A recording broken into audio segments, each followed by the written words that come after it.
Welcome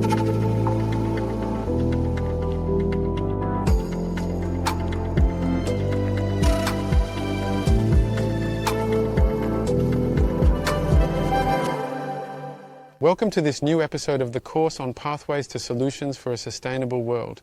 We are in the second part, the solution space. If you haven't watched the first episodes dedicated to the problem space, I encourage you to do so. This will help you better engage with these episodes. This episode is dedicated to climate stabilization.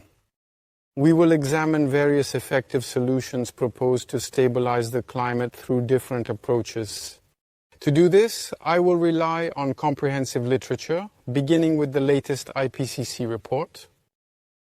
Here, the IPCC report, for the record, there are 3 volumes that are released regularly. This marks the end of the AR6 cycle, which spans 2021 to 2022, with the publication of the 3 volumes. This volume is dedicated to the options that effectively address climate challenges by reducing greenhouse gases in order to mitigate their impact. There is a wide variety of possible solutions, measures to take, along with their associated costs and feasibility. So, it's a very, very large and extremely significant task, several thousand pages, and I've taken some key elements here to quickly frame this video. In this video, the elements will give us a bit of an overview. There is another element that I find very, very important, which is the drawdown project that has also been listing possible solutions to combat climate change for many, many years. It is a database of possible solutions. There are also interesting elements, and they have just created a MOOC on climate stabilization, which I invite you to watch, and we'll put a link in the video. I took some of the illustrations from this MOOC, which is well done, and then I added 2 elements that will be useful for this episode and the one on energy. The latest report from the International Energy Agency, which is dedicated to the possible scenario for achieving zero carbon energy by 2050, and a book, The 100% Solution, The Plan for Solving Climate Change, A Plan to Address Climate Issues. The 100% Solution, which is a book that has been out for several years now, was indeed published by a young American, Solomon Goldstein Rose, who has the unique distinction of being a climate activist since he was 11 years old and becoming the youngest member of Parliament, American, because he has been politically committed to fighting climate change. He has a very comprehensive and systemic analysis of the subject. Interestingly, the IPCC, the Drawdown Project, and the 100% Solution, which all address climate issues, generally agree on the major structural elements of solutions. So that's what I propose we look at now. To start, a piece of information that I think everyone is aware of, but we are not at all on the right track to limit warming to 1.5 degrees Celsius, is greenhouse gas emissions. The color code represents the different gases. In blue, we have CO2. In orange, CO2 from deforestation and land use. In red, methane, and in purple, nitrous oxide, dinitrogen monoxide. In French, and in green, the fluorinated gases. I will have the opportunity to come back to this. So there are different gases that contribute to the warming of the atmosphere. And what we see is that it is increasing, even though there was a slight decrease here, a decrease in the increase in 2018 here. We still have an overall increase. In 2020, there was a severe decline due to the pandemic and the measures that were taken worldwide.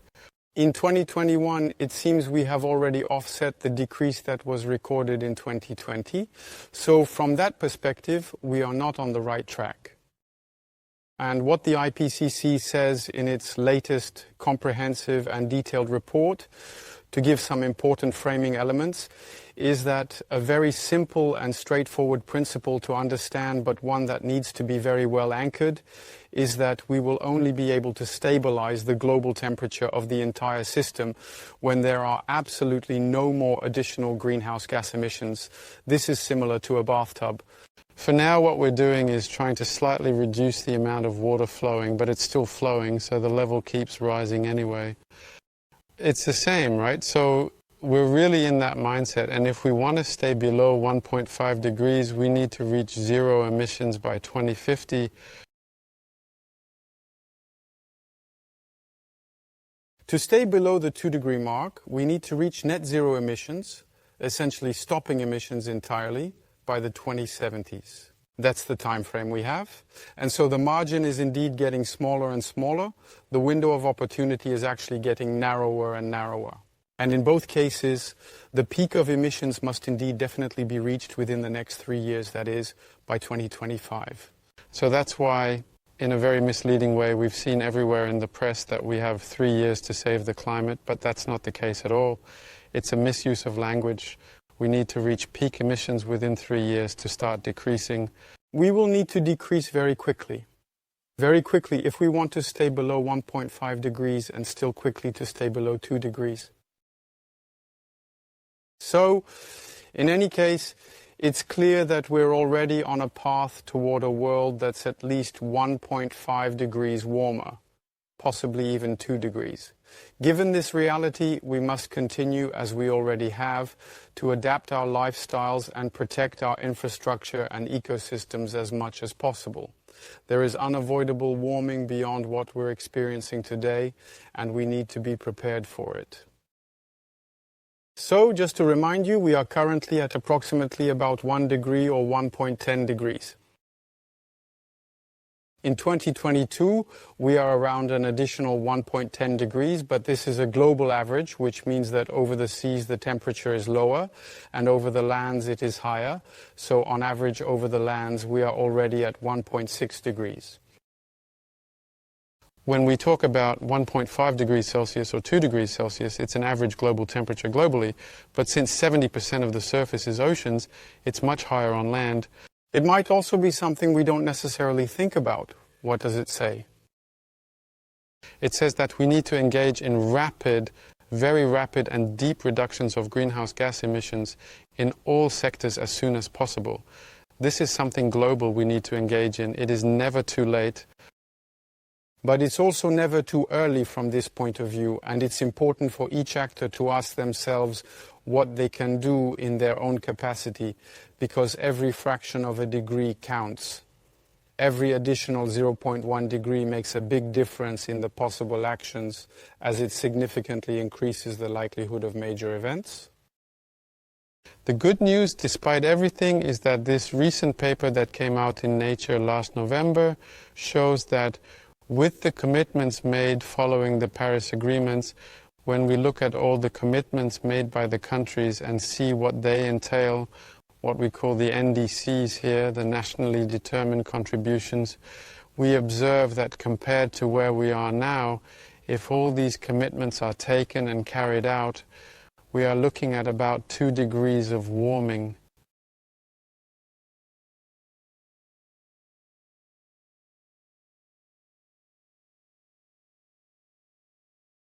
So this work and others indicate that from a global perspective, we are looking at around approximately 2 degrees or a little over 2 degrees, but catastrophic scenarios like plus 8 degrees, plus 6 degrees, etc. are becoming increasingly unlikely. It's rather good news indeed, even though obviously everything isn't perfect as we've just seen. Before diving into the actual solutions, just a quick reminder or a methodological point which is important to consider.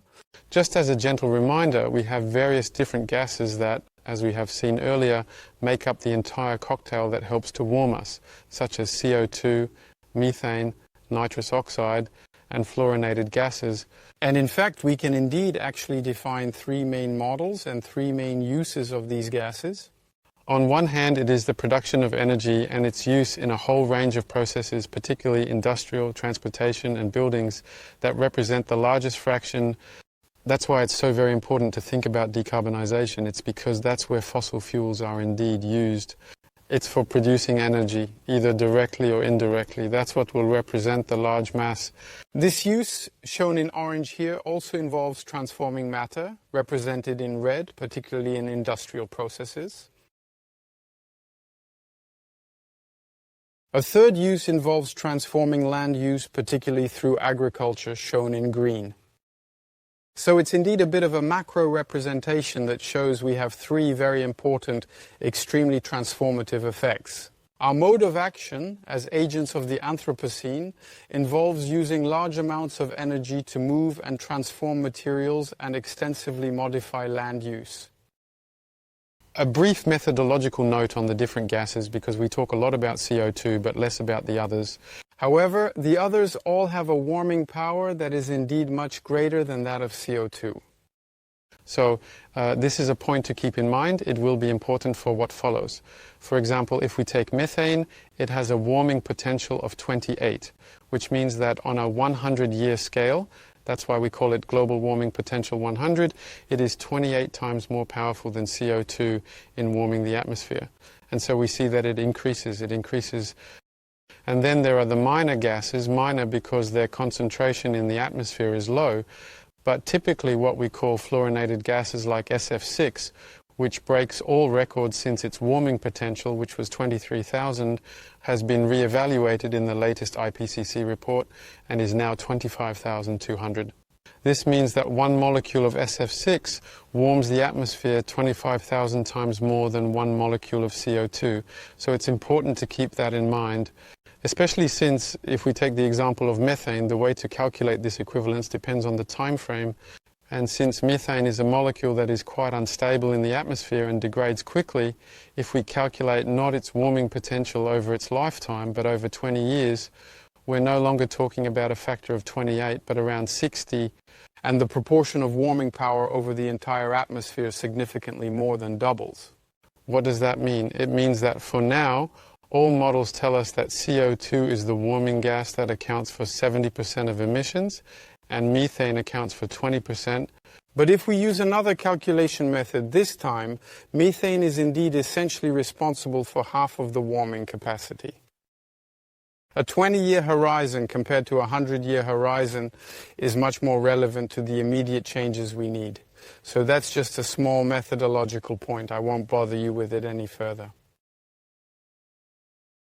So, how do we stabilize the climate? If the atmosphere is the bathtub, today there is way too much water coming in and not enough water going out. So, today we have two solutions. There are two main families of solutions. The first is to reduce the sources. This means decreasing the amount of warming gases entering the atmosphere. The second is to increase sinks, or the capacity of soil and water to absorb these gases. We fundamentally have these two approaches. So first I will look at and go over the ways we are considering reducing sources, and then we will look at how we can increase sinks. Methodologically, to navigate this complex topic, I based this overview on the latest IPCC report, which provides a synthesizing diagram of available approaches.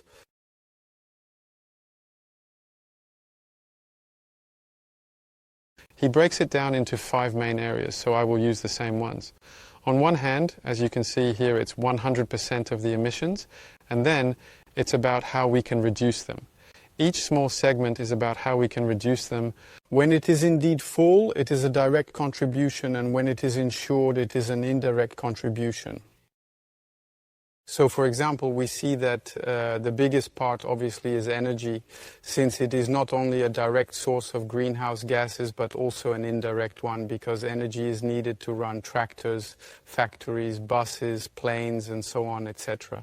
This part is the biggest chunk and so forth. It is covered in a separate episode, which will be dedicated to how we change our energy model in detail and thoroughly. In the rest of this episode, I will focus on these 4 important sectors. Then we will look at the sinks in detail. What does the IPCC report tell us? Fundamentally, we have essentially the same areas of activity in essence.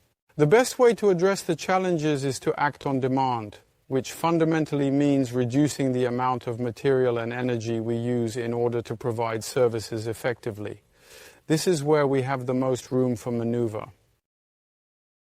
We also have a bit of additional leeway on the rest, but it conditions several important major categories of actions.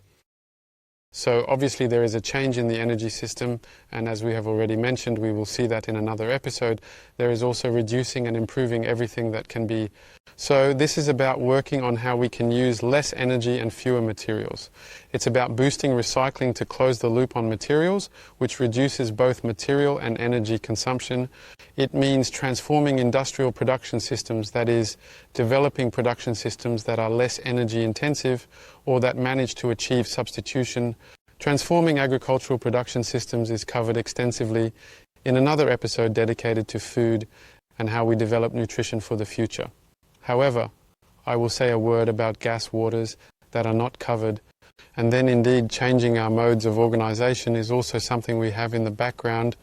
To ensure the efficiency of the system, one way to do it effectively is to think and organise things differently. So these are the main categories, and in fact they are often coupled. They are not exclusive at all. Now, I'll give two examples that I find quite illustrative of the fact that we still have very significant room for manoeuvre. The first, as you may have seen, is that we have some rather specific regulations. In 2020, it was discovered that there were indeed planes actually flying without passengers because during the pandemic they had to fly to keep their slots at airports. So for an airline company to reserve the number of spots where they can place their planes, they need to have a certain number of flights.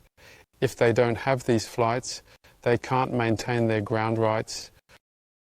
So this regulation is obviously a bit absurd. The European Union has lowered this rate. The companies think it's not enough. There's a discussion, but I'm not here to take sides.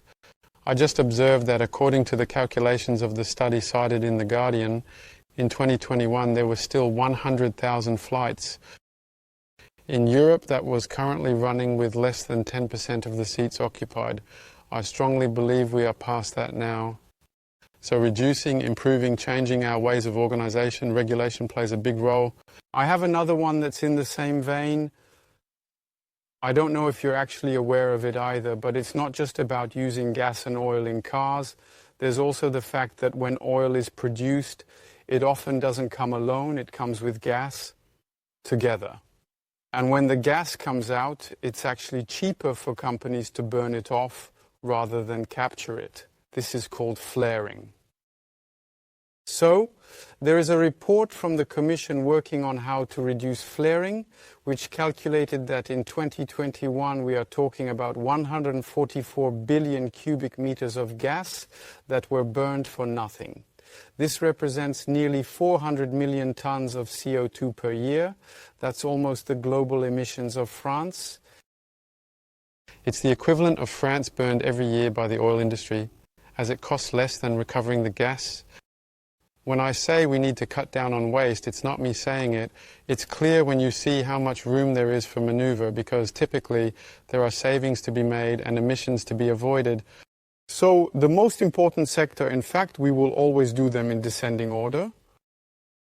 So again, as you can clearly see, the wheel comes from the MOOC, the project drawdown, but I have thoroughly re-evaluated the numbers in the context of the IPCC report. Industry accounts for 24% of direct emissions, and if we include indirect emissions, it's 34%, so it's still a significant sector. If we include indirect emissions, industry becomes the largest emitter of greenhouse gases after energy, amounting to around 20 gigatons of CO2. And essentially the major sources are for making metals, cement, chemicals, and moreover there are also methane emissions from waste. Metals, one of the big topics, is steel, and we will look at some potential solutions specifically for 3 sectors that I have chosen to illustrate the diversity of approaches. This is obviously not exhaustive, and I don't know much about it. I just picked out a few elements here and there that are illustrative of possible transformation methods, a few more methodological elements. To transform production systems, we will have a specific episode on production methods and the circular economy, as well as other ways of consumption. However, one relatively simple thing is that the longer an object or material stays in service and within the economy, the better it is in terms of energy, materials, and pollution. We will discuss this in detail. And so I find this little diagram very telling. It's better, for example, when it comes to a door, to do everything to avoid breaking it or making it ineffective, right? So take care of it, maintain it, and possibly repaint it. Reuse it when it no longer works and see how we can also use it somewhere else. It will definitely always cost less in terms of materials and energy than starting construction work. For example, it can be reused in various ways, or the door can become a table, or even repurposed into something else. But reuse is always better than recycling, meaning that this time it will be cut into boards, which then requires additional energy. And then the last two uses, the second to last one is energy recovery. So what we call energy recovery is when we burn something to extract electricity or heat from it, so at least we get something out of it. And if we put it in a landfill or throw it into nature, it serves absolutely no purpose. Moreover, if it is made of wood and we put it in a landfill, it can produce methane and even additional greenhouse gases. In this logic, the transformation of the industry primarily involves a systematic reflection on how we can maximize the efficient use of objects and make efforts to close the material cycle in a systematic and reflective manner. The industrial sector is one of the most difficult to address from a greenhouse gas perspective, and this is illustrated in this diagram. There will be an illustration like this for each sector. It comes from the IPCC report and is read specifically as follows. Here are some potential solutions, meaning you have two pieces of information. The size of the small line indeed represents the amount of gigatons of CO2 equivalent that can actually be avoided per year. Then the color visually indicates how economically feasible it is. If it's blue, it means that the solutions exist today and are cheaper than using the product, making it an easy option to implement. If it's orange, it costs $20 per ton avoided. It's not very expensive, but it's an additional cost. And then the higher we go in color, the more expensive it gets. In gray, the costs are generally difficult to evaluate because they vary greatly between processes and countries. Here, with a quick read, we see that the biggest impact in the industry, where we have the most effects, around 2 gigatons per year, comes from fuel changes, switching to electric, gas, and hydrogen. We will definitely see this on energy substitution. The only blue area is indeed reducing fluorinated gas emissions. Now you very well understand why it is so important. Even though it's just a very small line with a warming potential of around 25,000, it's still worth looking into. We also have energy efficiency, material efficiency, and improved recycling in various forms. We are indeed focused on these critical and pressing issues of reducing energy consumption and material usage, with 3 key elements here that I will illustrate with a few detailed and informative slides. How can we potentially decarbonize processes? How can we potentially capture carbon to decarbonize industrial processes or even substitute? In this specific case, it's about cement. I took this phrase from the IPCC because I think it effectively summarizes the industry chapter. Achieving a global greenhouse gas neutral industry is a challenge, but it is possible. The IPCC states this, and 2 sentences seem particularly important to me. The first is that for almost all basic materials, such as metals, construction materials, and chemicals, many production processes with low or zero greenhouse gas intensity are at the near commercial pilot stage, and in some cases, commercial. This is indeed what we saw in the previous diagram, meaning that the bars are red because it is very expensive to implement or costly. There are currently very few that are commercially available in the market, but it's coming. In any case, it's a hope we can have, especially since this second sentence tells us that the options are generally not taken into account in recent global scenarios due to their relative novelty. Their mitigation potential is underestimated, and that's something we'll also see in the episode on energy. That is to say, there is an acceleration of innovation on a certain front of decarbonization that is really very interesting and allows us to consider things a little differently. One advantage of the industry is that large sites produce significant CO2 emissions, for example. This concentration in specific factory locations allows us to more easily consider either implementing alternative processes or capturing the CO2. And here, this is a detailed French map created by Cédric Rossi using data from the Pollutant Emissions Register, which is a publicly accessible French register. Some data here are incorrect due to input errors or other mistakes, so please do not take the bubble sizes at face value. That's not the purpose. This was just to illustrate the fact that it's interesting to see that ultimately on a few dozen sites we can have a very significant impact because the emissions are highly concentrated. For example, in the steel sector, one of the most challenging sectors to decarbonize, we now have processes that allow us to capture CO2 at the output and either store or reuse it. It was an article in Nature that was published 4 years ago showing that the potential for capture in the steel industry is very significant. So this is typically the type of industry that is ideal for carbon capture, because the emissions can be captured directly and are very concentrated. But there are other ways to envision decarbonization, and for example, the Swedes have embarked on an industrial venture where they aim to produce steel without any associated emissions because the reduction is done directly. I'll skip the details, but the creation of steel is done directly, not by using fossil fuels, but by using hydrogen. This substitution, which is indeed a very different process, allows for the possibility of producing entirely decarbonized steel. A photo published in August 2021 shows the very first human-made object created from fully decarbonized steel.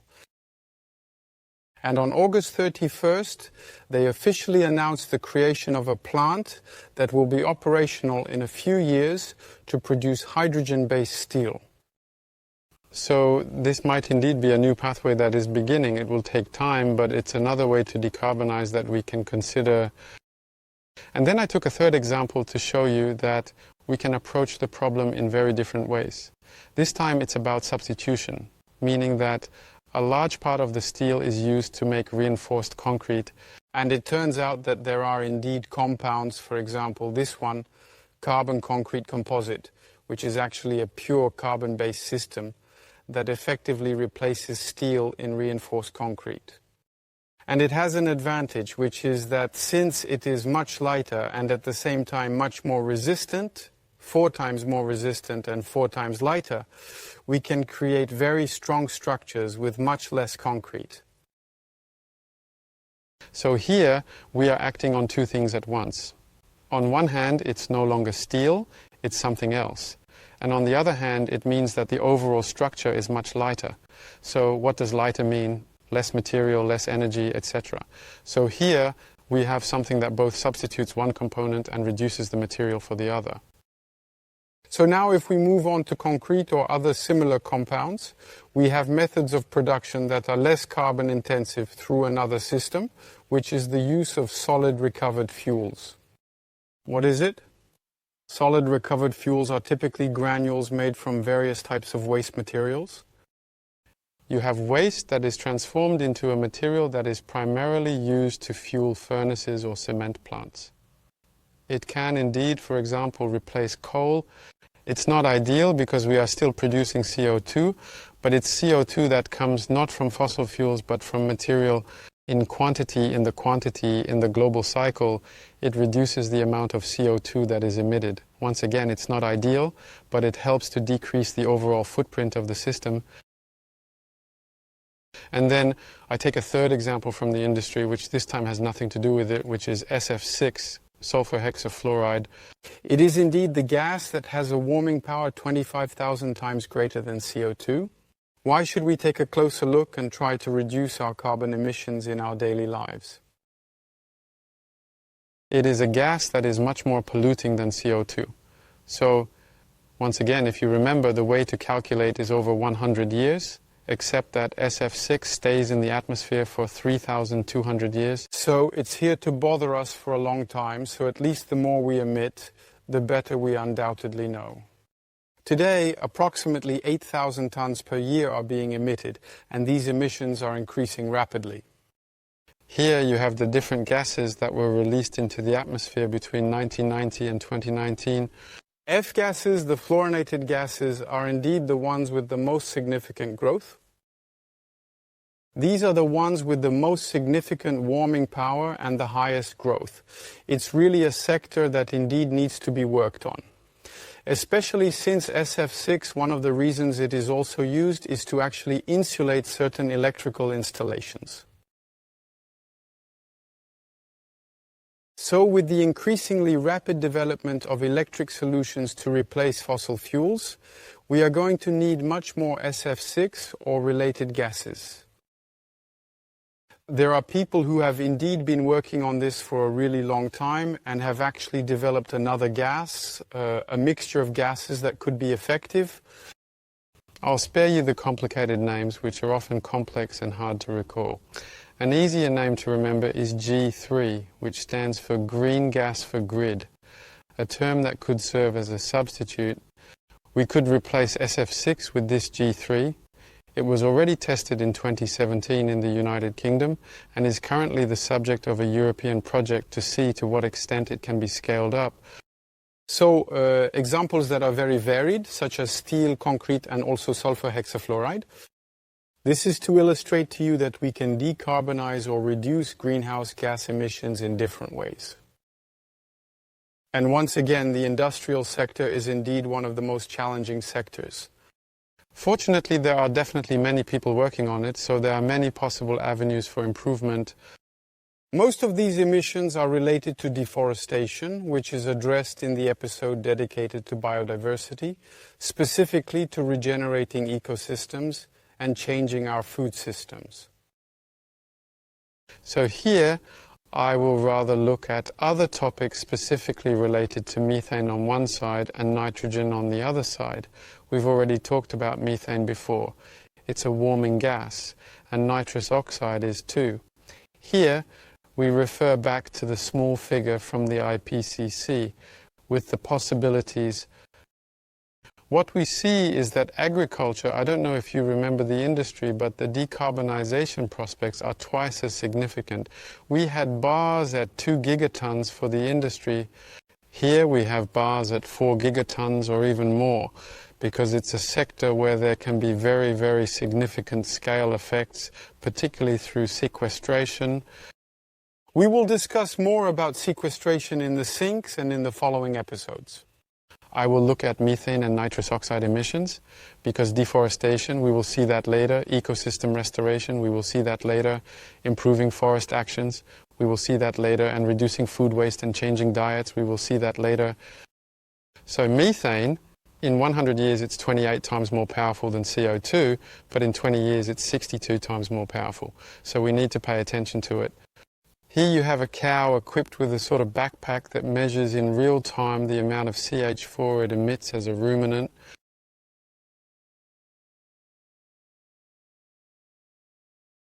So here I would include a study conducted by the AFD a few years ago on how we can reduce methane in various sectors, not just agriculture. But here on this slide we can highlight two things. There are two ways to enhance in general, besides reducing cattle farming, which is the number one priority. For the remaining cattle, there are at least two possibilities. The first is to select breeds that emit less methane, and then the second is to develop feed additives for ruminants. We add compounds to their feed that will significantly reduce the amount of methane produced. Also, improving manure management in livestock farming is very important because, as we will see, it is indeed a source of methane emissions as well as N2O emissions. These are the two gases we are focusing on today, and better nutrient management can help reduce them. Rice paddies used for rice production also emit a significant amount of methane due to decomposing rice or rice straw in flooded areas. And here there are at least two more research avenues that I have seen. The first is to select rice varieties that are at least less methanogenic. And then the second is to adopt other rice farming practices that, by regularly draining, effectively prevent the rice straw from rotting and releasing methane. Regarding nitrous oxide, I found this article with interest 2 years ago, which establishes that it is a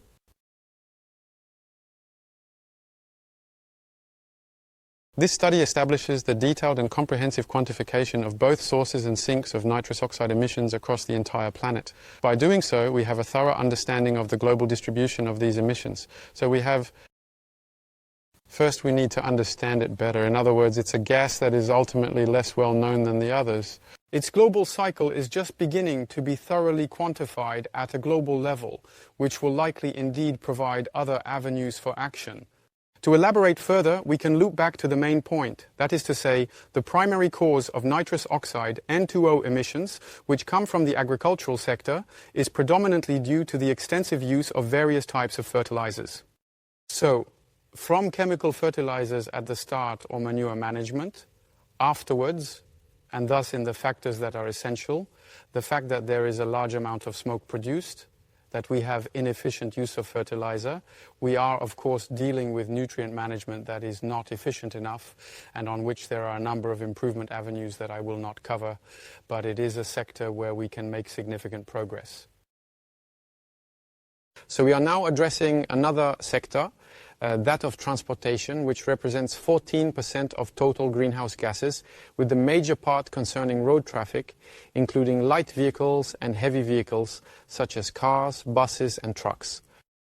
And then a significant share for aviation and maritime, almost 2% each. So here we are indeed dealing with something that we might actually be more familiar with than industry or agriculture. It is also a sector where there is quite good news, as a number of actions are already feasible and economically interesting. So, for example, opting for light vehicles that are more fuel efficient and environmentally friendly. Light vehicles are understood as cars, but they can also be considered as lighter vehicles. If you take a small car compared to a big car, you will save fuel because it is less heavy. Fuel-efficient vehicles are definitely available. Switching to electric is something we'll probably see next time. The development of public transportation and particularly high-performance systems, I will give you an example shortly. The development of bikes and electric bikes is happening very quickly, even much faster than we thought. Fuel-efficient electric heavy vehicles are also part of these changes, which are not necessarily changes in mobility.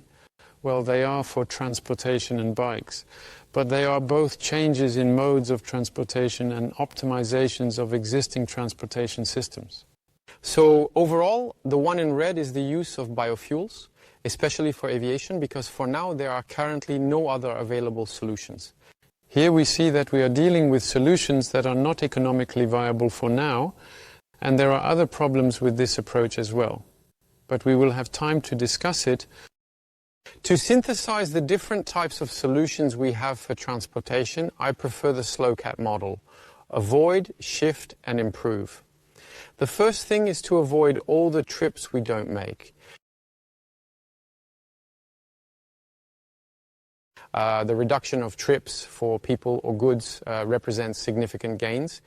And it's not necessarily because we are going to deprive ourselves, it's also because we are going to organize things differently.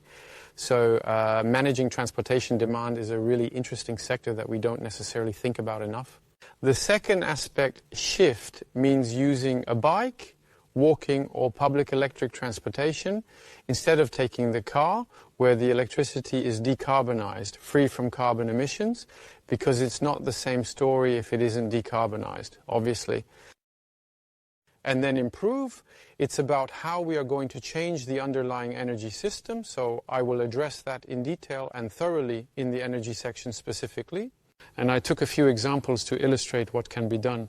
So the example of Curitiba, which is very well known in the field of transportation. Curitiba is a city that developed a bus system in the 70s. So it is a Brazilian city that has long served as a reference in public transportation because they developed what is called the BRT, the Bus Rapid Transit, a very fast bus system. And in fact, since the 1970s, you have a city that has carefully considered its urban planning and development in a very detailed and comprehensive manner, in close synergy with the organization of a transportation system that allows people to get around. So they created specific bus lines similar to underground rail systems, but it's much less expensive and quicker to implement because it just requires organizing the lines differently, in essence. And then they optimize the system. Every 5 years, every 10 years, there is a new innovation. So at first there was one, then there were articulated buses, and then there were systems that allowed people to enter from one side and exit from the other, like stations that optimized the time for each person to go from one point to another on one hand and to get on and off the bus on the other hand. The buses don't share their lane with other vehicles, which makes them an extremely efficient system. So this is a system that has flourished. And from what I've read, there are more than 300 cities that have developed BRT. So it's a lot, and at the same time, it's very little because we could imagine adding a few zeros to this number. That would optimize the system a lot. It's a centralized system, and these buses could run on electricity or hydrogen in the future. We will have fully decarbonized an urban public transportation system.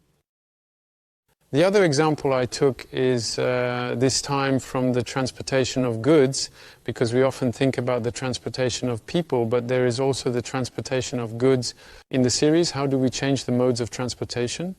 In the transportation of goods, for example, with 1 liter of fuel, a ship travels 250 kilometers, a train 210 kilometers, about the same, and then a truck 35 kilometers.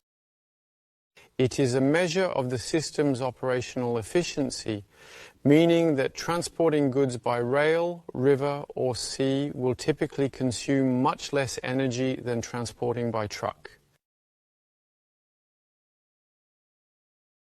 This script may be too short for the scene. For optimal results, consider lengthening it.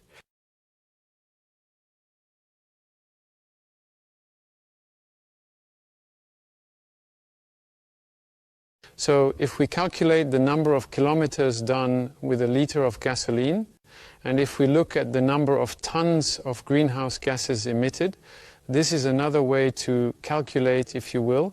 It gives about the same result. That is, a truck will emit 80 grams of CO2 per ton of goods transported over 1 kilometer, whereas a train or a ship will emit around 12 to 14 grams.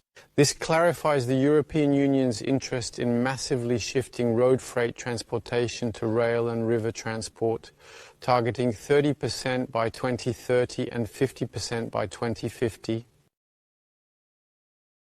These are ambitious goals that clearly show how significant this shift is as a source of greenhouse gas savings. So if we go back to Slowcat's analysis in detail, how do we avoid trips? This is an organizational model that has been highly and extensively discussed in recent years, particularly promoted by the renowned urbanist Carlos Moreno in Paris. But there are a number of cities around the world that have decided to try the experiment, which is not to move people, but to consider how to organize the city differently so that essential services are as close as possible to the people. So in what they call the 15-minute city, there was a previous version called the 20-minute city, but it's basically the same idea, having essential services, working, shopping, healthcare, education, recreation and housing close to home, like in small towns or large villages. In that case, it's much easier to walk or bike. There is less need to take the car or public transportation. It is a reduction in demand, but more importantly, it's an increase in service. So this is an original way to approach the question of transportation. In the end, a lot of transportation can be avoided by thinking about things differently. So to wrap up this very quick overview of the solution pathways for the first part, how we reduce the sources, we'll take a few minutes to discuss buildings, which represent 6% of emissions. We start again from the beginning with the detailed diagram from the comprehensive IPCC report, where we clearly see in blue the various actions we can take that are already economically viable. And unsurprisingly, it's about avoiding demand and being more efficient. So it's about having fewer energy services because we design things a bit differently, or it's about having more efficient objects or appliances in buildings. In general, it's about being more efficient. What we see is that the main issue is indeed the energy performance of buildings, whether it's new buildings or the improvement of the existing stock. And there we are indeed immediately in the red, or very quickly, because there are obviously many different scenarios. But the renovation of buildings or buildings with good energy performance is something that is quite expensive today. Let's still take 2 examples of each in order to demonstrate the progress we could make. So first, just a number. The energy performance of buildings is a real issue, what we call thermal sieves, which is a very significant concern for many people today. Here is a thermal image of buildings. Essentially, the redder it is, the more the building emits radiation. The bluer it is, the less it emits. It's a way to map out where there are potential areas of heat losses in order to effectively and accurately identify them. If we do this on a large number of buildings, we identify buildings that are either residential or commercial, which are what we call thermal sieves, meaning they are very heat emitting. As a result, they consume a lot of energy to ultimately provide a rather low level of service. So it's about acting on these homes, what we call the F and G category in the French classification. It doesn't matter. 17% of the French housing stock today is considered to be energy inefficient, meaning they absolutely need to be renovated because they consume far too much energy compared to the services they provide. It's both a matter of energy, a matter of greenhouse gases, and above all else indeed, it's also about precariousness and social justice, because the people living in these buildings have exceptionally high energy bills that could be reduced if we knew how to insulate these buildings properly. But it's not quite so simple. It's indeed a topic that's stalling significantly. It is very complicated for many reasons. I just wanted to share an initiative that seems quite interesting on the topic Energy Sprong, which develops systematic methods for renovating and insulating buildings. This initiative is gaining attention due to its innovative approach to energy-efficient renovations and insulation methods. This renovation is not carried out by going into each building and insulating each building specifically, but by considering what things are generic, meaning what can be applied everywhere, such as an insulating roof that can potentially produce energy, an insulating facade of a certain type. They create modules, and then they can arrive at a given location.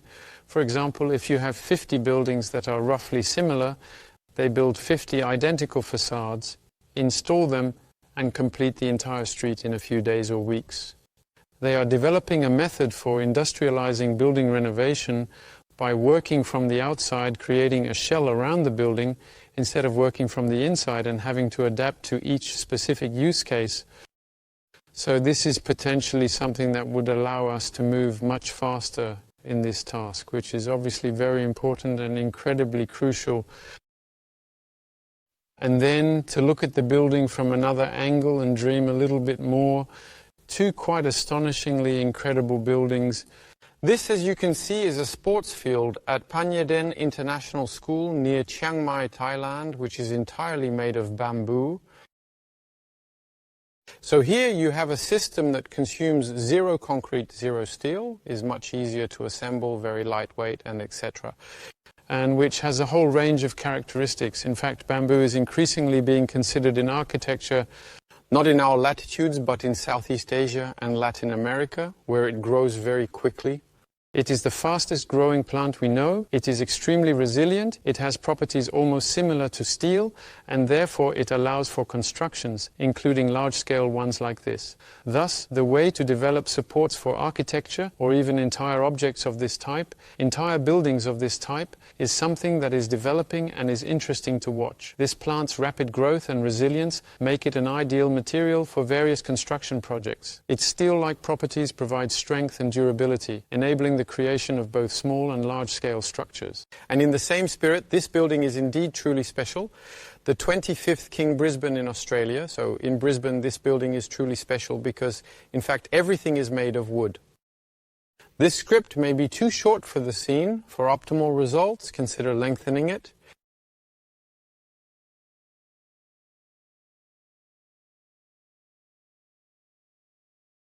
They adopted an all-wood approach to see just how far they could go.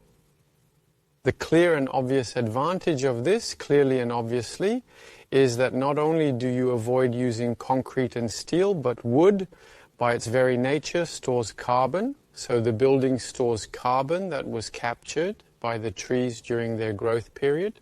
Two ways to perhaps conceive construction a bit differently. So I'll stop here with the very quick overview of the various potential solutions to eventually reduce the sources of different gases. This is obviously not exhaustive, and it's more about giving a few ideas here and there to inspire people to look for other avenues and perhaps develop their own solutions. And now we are going to look at how we could consider increasing the sinks if we want to be able to stop the water in the bathtub. Reducing is good, but increasing the drain can also be useful. So the IPCC describes it this way. We essentially need to increase the sinks for three main reasons. The first is to significantly reduce net greenhouse gas emissions in the short term.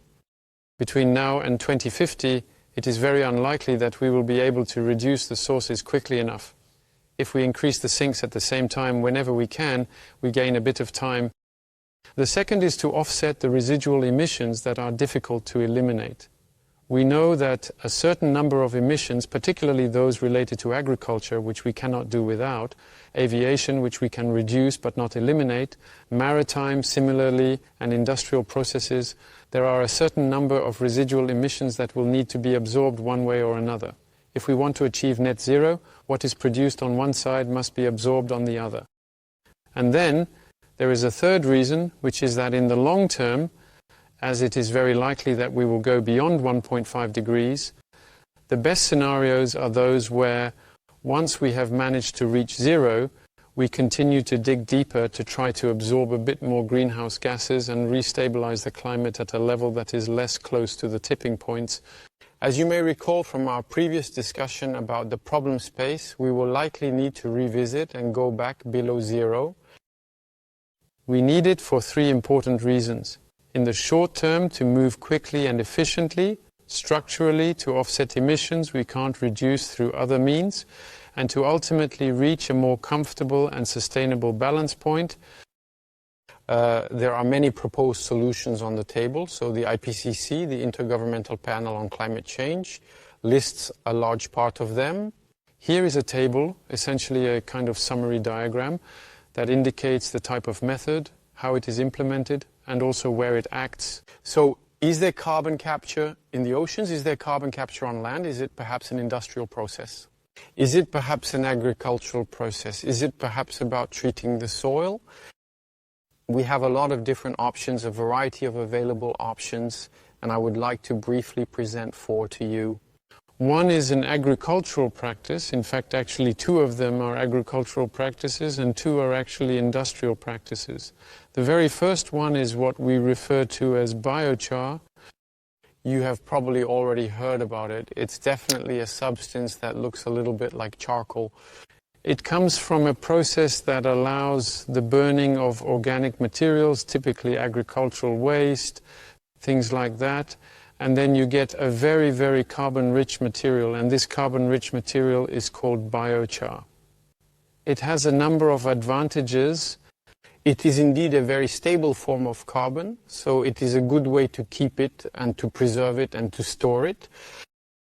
When mixed with soil for agricultural uses, it helps significantly improve the soil because it stabilizes nutrients and thus facilitates plant cultivation. And then, in the very process of producing biochar, it allows for the release of energy that can be recovered and can be a source of clean energy. This script may be too short for the scene. For optimal results, consider lengthening it.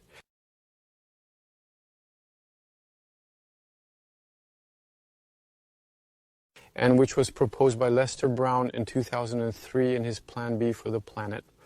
So it's something that has been on the table for several decades. And the reason I wanted to talk to you about it is because Elon Musk just held a very big competition for the best methods to stabilize the climate.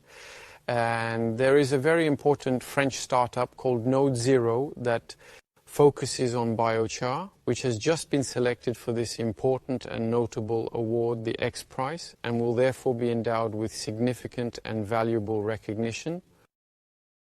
$1 million to be able to work on this perspective. So biochar is, in quotes, coming back into fashion. What I found interesting in this story is not so much that biochar is a solution, because it's been a possible solution for decades, but that it attracts the interest of individuals who are deeply focused on and involved in technology and its applications. So there might potentially be something very interesting in that particular marriage. Almost in a seamless manner, I will now proceed to discuss another fascinating model that I find particularly interesting, which is the method by which we can effectively capture CO2 by pouring concrete. It's a bit contradictory, but when we pour concrete, so this is Carbon Cure, they have been working on the matter for a decade.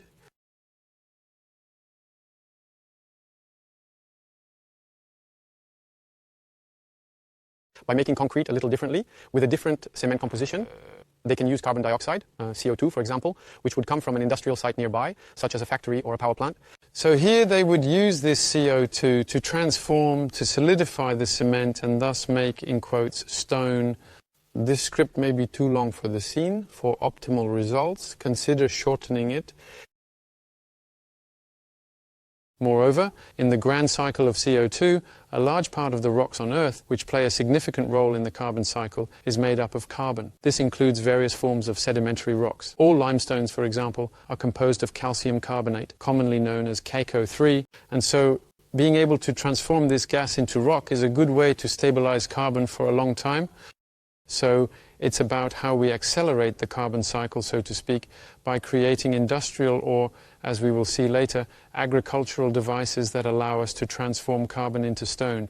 That's the principle. So this can be done by using a somewhat special cement that will allow for the creation of concrete that captures carbon. This can be done with this other method that has been developed in recent years. Moreover, this time there is a mix of cement and wood. This mixture forms a material called timber rock, which is very resistant and durable, made from pulpwood, wood residues that cannot be used otherwise, and has excellent thermal insulation capacity and strength.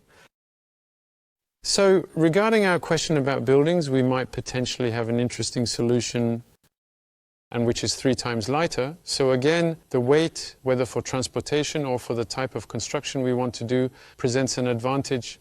This composite concrete is CO2 negative, as each cubic meter poured absorbs approximately 236 kilo of CO2, captured in part by the wood within it.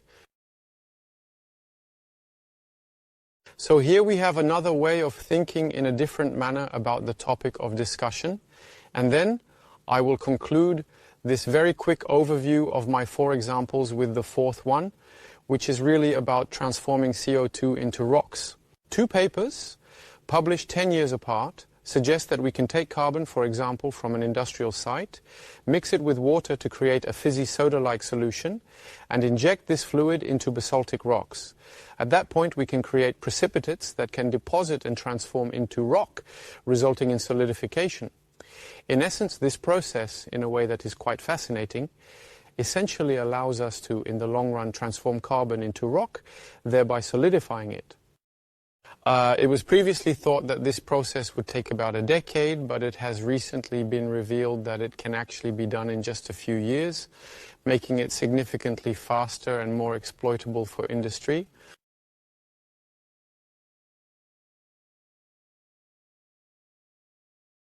This script may be too short for the scene. For optimal results, consider lengthening it.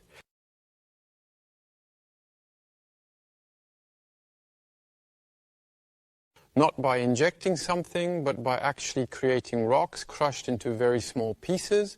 The smaller they are, indeed, the larger the surface area. It can be mixed with agricultural soil, for example, because there are fertilizer applications. This time we would be applying fertilizer and this rock dust, if you will. These small rocky surfaces have the ability to absorb CO2 molecules and then mineralize them, transforming them into rock.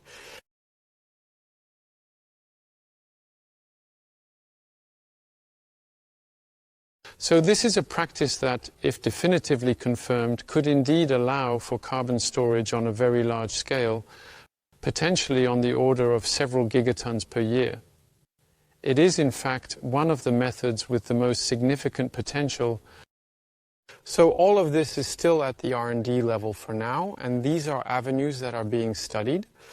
I just wanted to quickly finish this detailed and comprehensive presentation on the significant and notable increase of sinks by noting that there is now a kind of growing and expanding movement. There's a noticeable buzz around this type of important and critical topic, and we are increasingly and progressively talking about a carbon economy. The various and diverse processes I have presented to you, and especially many other related ones, allow us to imagine and build innovative and advanced industrial processes for the efficient and effective use of carbon, which will increasingly become a valuable and essential resource we can utilize as the carbon industry, fossil fuels and industries like steel and concrete need to decarbonize. We are going to have more and more relatively clean CO2 available. What can we do with it? What can we do with it in the energy, chemical and transportation sectors? This script may be too short for the scene. For optimal results, consider lengthening it.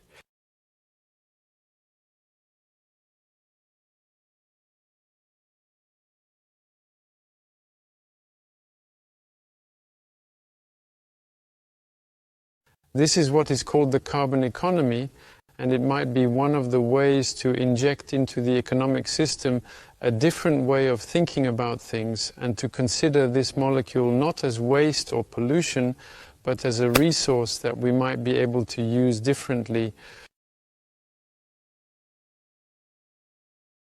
So that's a brief overview of the various different potential solutions and approaches to stabilize the climate. So to summarize, the main principles of rebalancing are to reduce sources and increase sinks.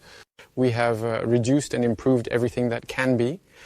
So once again, this is definitely the first principle and the one that conditions all the others. This may potentially involve changing our lifestyles, changing our modes of organization. We will need to change our energy system, as we'll see in the next episode, transform industrial production systems, particularly for concrete, steel and refrigerants, transform agricultural production systems, and increase carbon sinks by restoring natural terrestrial and marine ecosystems. We should practice regenerative agriculture, which we'll cover in future episodes, and develop industrial and agricultural processes for capturing greenhouse gases, as mentioned earlier. Of course, we have some leads today, but we don't yet have all the solutions, not by a long shot. We can initiate the reduction of greenhouse gases, but we don't have all the solutions to achieve net zero by 2050. It is absolutely fundamental to strongly support research, innovation, and the development of new processes and new forms of economies that can create jobs from new industrial and agricultural processes.